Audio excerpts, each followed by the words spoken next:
Sarah has had a TFSA since she was 22. She's 34 now. 12 years of contributions. Never missed a year. She's done everything her bank told her to do.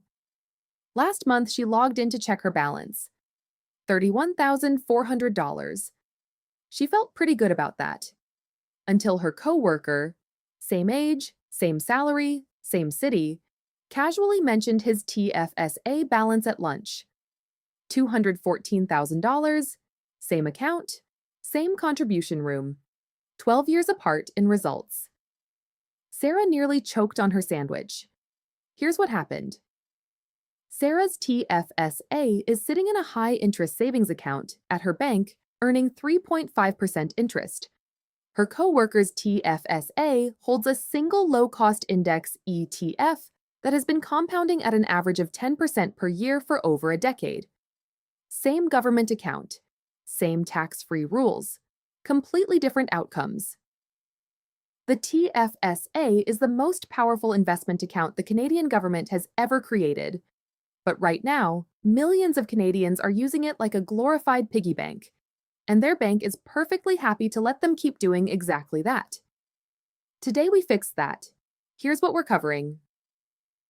Chapter 1. What the TFSA actually is. Not what your bank told you. What it actually is. The distinction will change how you think about money forever. Chapter 2. The 5 TFSA mistakes that are quietly destroying your wealth.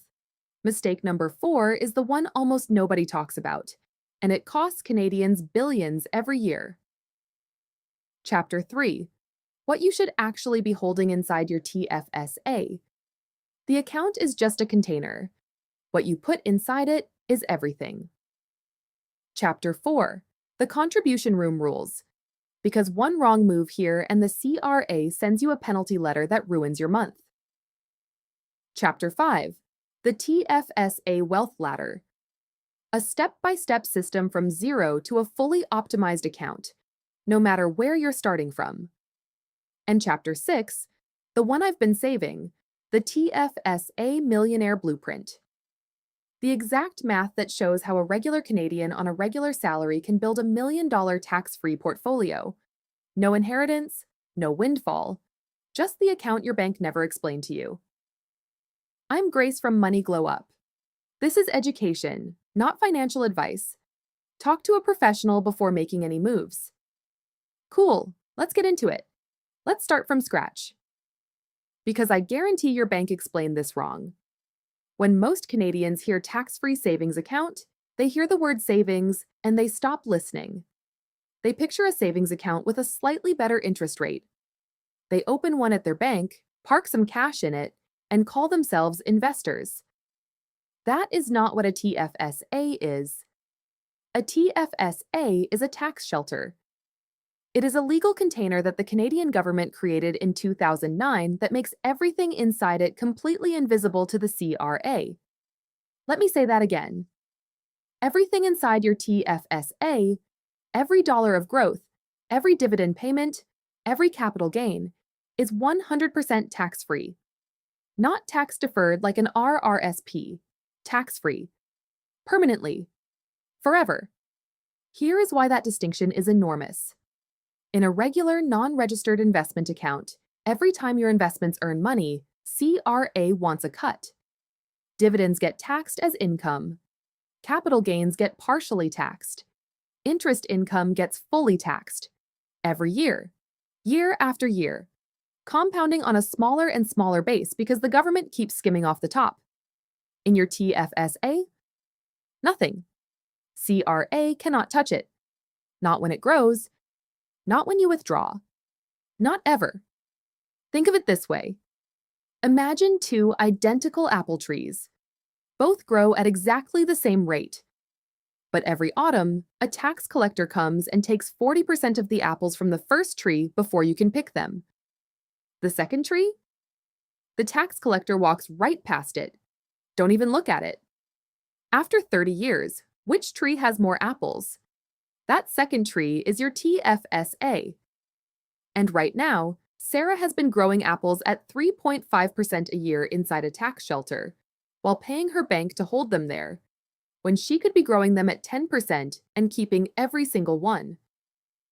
The account is not the problem. What's inside it is the problem. This is the chapter that's going to hurt a little, because most Canadians are making at least 2 of these mistakes right now. Let's go through them. Mistake 1, using it as a savings account. This is Sarah's mistake, and it's the most common one. Your bank loves this mistake. When you park $50,000 in a TFSA high-interest savings account at 3.5%, the bank takes that money, lends it out at 6 or 7%, and keeps the difference. You earn 3.5% on money that is growing at 3.5%, which, after inflation running at 2 to 3%, means you are barely treading water in real terms. Meanwhile, a global index ETF like XEQT has averaged over 10% annually for the past decade. The gap between 3.5% and 10% compounded over 30 years is not a small difference. It is the difference between $31,000 and $214,000. It is the difference between a retirement fund and a car down payment. Mistake 2. Withdrawing and recontributing in the same year. This one catches people by surprise, and the CRA penalty is brutal. Here is how it works. Let's say you have $20,000 in your TFSA, and you've used up your full contribution room for the year. You withdraw $5,000 in November to pay for something. Then in December, you put $5,000 back in. The CRA does not see a withdrawal and a redeposit. They see a new contribution of $5,000 in a year where you had 0 contribution room left. That is an overcontribution. And the penalty is 1% per month on the excess amount until it is removed. The rule is simple, but almost nobody knows it. Withdrawals restore your contribution room, but only on January 1st of the following year. Not the same year, the next year. Mistake 3. Holding the wrong assets. Not all assets belong in a TFSA. There is actually a right and wrong answer here. The assets you want inside your TFSA are the ones that generate the most taxable income in a regular account. High growth equities, dividend-paying ETFs, US stocks, REITs. These are the assets that would get taxed most aggressively outside the shelter. Put them inside, let them compound untouched. The assets that don't belong in your TFSA, GICs earning 4%, Canadian savings bonds, cash. These have low returns and low tax impact anyway. There is almost no benefit to sheltering them. Mistake 4. Holding US dividend stocks without understanding the withholding tax. This is the one almost nobody talks about, and it costs Canadians billions every year. When a US company pays a dividend to a Canadian investor inside a TFSA, the IRS, the American Tax Authority, withholds 15% of that dividend before it ever reaches you. And because your TFSA is a tax-free account, Canada cannot claim that withholding back on your behalf. That 15% is just gone. The solution? Hold your US dividend stocks inside your RRSP instead. There is a Canada-US tax treaty that specifically protects RRSP accounts from this withholding tax. Inside an RRSP, US dividends flow through at the full rate. Put your US dividend payers in your RRSP. Put your Canadian and global growth ETFs in your TFSA. This single adjustment can save thousands of dollars over a lifetime of investing. Mistake 5. Not knowing your total contribution room. Every Canadian who was 18 or older in 2009 has been accumulating a TFSA contribution room since that year. The annual limits have varied, $5,000 to $10,000 depending on the year, and in 2025, the annual limit is $7,000. If you have never contributed and you were 18 or older in 2009, your total room is now over $95,000. The mistake? People assume their room is just the current year's limit. They contribute $7,000 and think that is all they can put in. They leave tens of thousands of dollars of untapped tax-free room sitting empty. Log into your CRA My account right now. It tells you your exact available contribution room down to the dollar. Most Canadians are shocked by the number they see. Now that we know what not to do, let's talk about what to actually put in there. The TFSA is a container. The container is magic. But if you put the wrong things inside a magic container, the magic does not help you. Here is the framework. Tier 1, the simple one fund solution. If you want zero complexity and maximum results, one fund does it all. XEQT or VEQT. We talked about these in a previous video. Global Index ETFs. Thousands of companies across dozens of countries. 0.17% management fee. Automatic rebalancing. You buy it, you forget it, you check it once a year. Inside a TFSA, every dividend, every capital gain, every dollar of growth is yours. The CRA never sees a cent of it. $500 a month into XEQT inside a TFSA starting at age 25. 35 years of compounding at a historical average of 9 to 10%. The result? Over $1.6 million. Tax-free. Tier 2, the optimized asset location strategy. If you have multiple accounts, a TFSA, an RRSP, and a non-registered account, there is an optimal way to place different assets across them.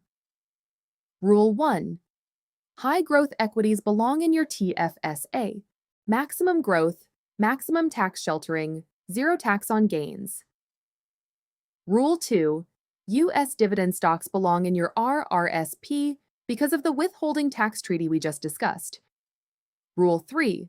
Canadian dividend stocks and interest-bearing bonds belong in your non-registered account last, because Canadian dividends get the dividend tax credit, which reduces their tax impact anyway.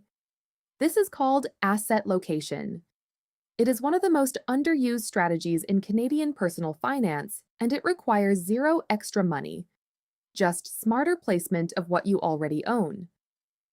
Tier 3. What to avoid? No GICs earning 3 or 4% when you have a 30-year time horizon. No savings accounts parking cash while inflation erodes its real value. No individual stocks unless you have a very specific reason and understand the concentration risk. The TFSA is too powerful a tool to waste on assets that barely beat inflation. Let's make the rules crystal clear because one mistake here means a penalty letter from the CRA. Rule 1. Annual contribution limits. Every calendar year, every Canadian resident aged 18 or older receives a new chunk of TFSA contribution room. In 2025, that is $7,000. The limit is indexed to inflation and rounded to the nearest $500, so it will slowly increase over time. Rule 2. Unused room carries forward. If you did not use your full $7,000 room this year, it rolls over. It does not expire. It accumulates indefinitely. This is why Canadians who have never contributed can have over $95,000 in available room today. Rule 3. Withdrawals restore room, but not until January 1st. We covered this in the mistakes chapter, but it bears repeating. Withdraw $10,000 today. You get that $10,000 of contribution room back on January 1st of next year, not today. Rule 4. Non-residents cannot contribute. If you leave Canada and become a non-resident, your TFSA stays open and keeps growing tax-free in Canada. But you cannot contribute a single dollar as a non-resident. And if you do, intentionally or accidentally, the CRA charges a 1% penalty per month on the contribution for every month you remain a non-resident. Rule 5. The over-contribution penalty. Over-contribute by even $1, and the CRA charges you 1% per month on the excess until you remove it. This sounds small until you realize it compounds monthly. Over-contribute by $10,000 and forget about it for a year. That is $1,200 in penalties on top of the tax you have already paid on that money. The fix is simple. Check your CRA My Account before every TFSA contribution. The number is right there. Use it. Okay, you understand the account, you understand the mistakes, you understand what to hold. Now let's build the actual system. I call this the TFSA Wealth Ladder. 5 rungs. Start where you are and climb. Rung 1. Open the right account. Not at your bank branch. Not a managed TFSA. A self-directed TFSA at Wealthsimple, Questrade, or National Bank Direct Brokerage. 0 commission trades. No advisor pushing mutual funds. Takes 15 minutes online. Do this first. Rung 2. Find your contribution room. Log into CRA My Account. Find your exact available contribution room. Write it down. This is your ceiling. Do not go over it. Rung 3. Pick your one fund. Under 40, XEQT or VEQT. One fund, global equities. Done. 40 to 55, XBAL or VBAL. 60% equities, 40% bonds. 55 plus XCNS or VCNS. More conservative allocation. Rung 4. Automate contributions. Set up a recurring transfer into your TFSA every payday, even $100 biweekly. The amount matters less than the habit. You are buying the same fund every 2 weeks regardless of what the market is doing. Up, down, sideways, you keep buying.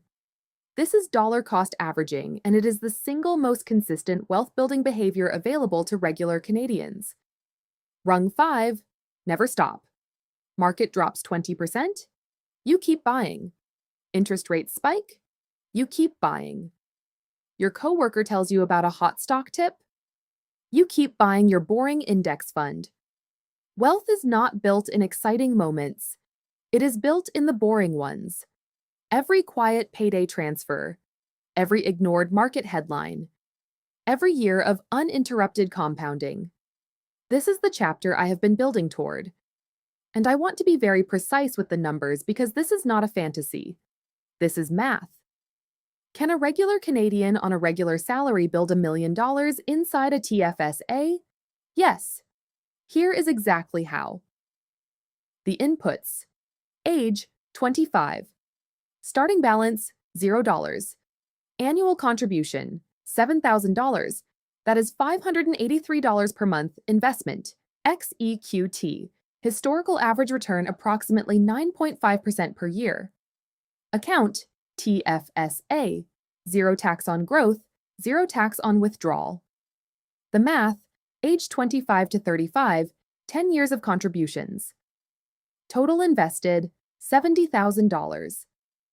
Portfolio value with compounding, approximately $113,000.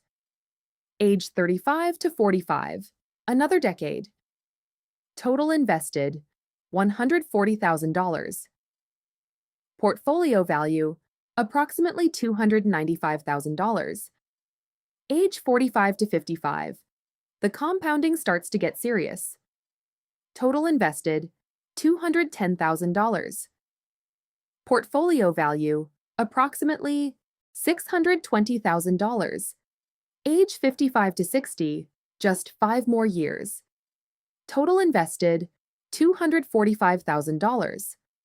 Portfolio value, approximately $970,000. Age 62, total invested, $259,000. Portfolio value, $1,130,000. Tax-free. You invested $259,000 of your own money over 37 years. The market turned it into $1.1 million. The CRA took 0. Not a cent in tax. Not on the growth. Not on the dividends. Not when you withdraw it to live on. Now here is what makes this even more powerful. The annual TFSA limit will increase over time as it is indexed to inflation. If the limit rises to $8,000 or $9,000 per year over the coming decades, which is mathematically likely, the final number is even larger. And if you have unused contribution room from previous years, you can front-load your contributions and start the compounding clock earlier. The TFSA millionaire is not a myth. It is arithmetic. Boring, patient, unstoppable arithmetic. Sarah logged off her bank's website and opened a Questrade account the same afternoon her coworker mentioned his balance. She transferred her existing TFSA balance, bought XEQT, set up a $600 monthly automatic purchase, and closed the app. She has not checked it since. That is the whole strategy. Here is the bottom line. The TFSA is not a savings account. It is not a place to park cash while inflation quietly eats it alive. It is the most powerful wealth-building account a Canadian can hold, and your bank has been profiting from your misunderstanding of it for years. One ETF, one self-directed account, one automatic monthly transfer. That is the difference between $31,000 and $214,000, between treading water and building generational wealth, and between handing your money to a bank or letting it work for you. If this video just changed how you see your TFSA, share it with someone who still thinks it is a savings account. You might change their retirement. I'm Grace. This is Money Glow Up, and I will see you in the next one.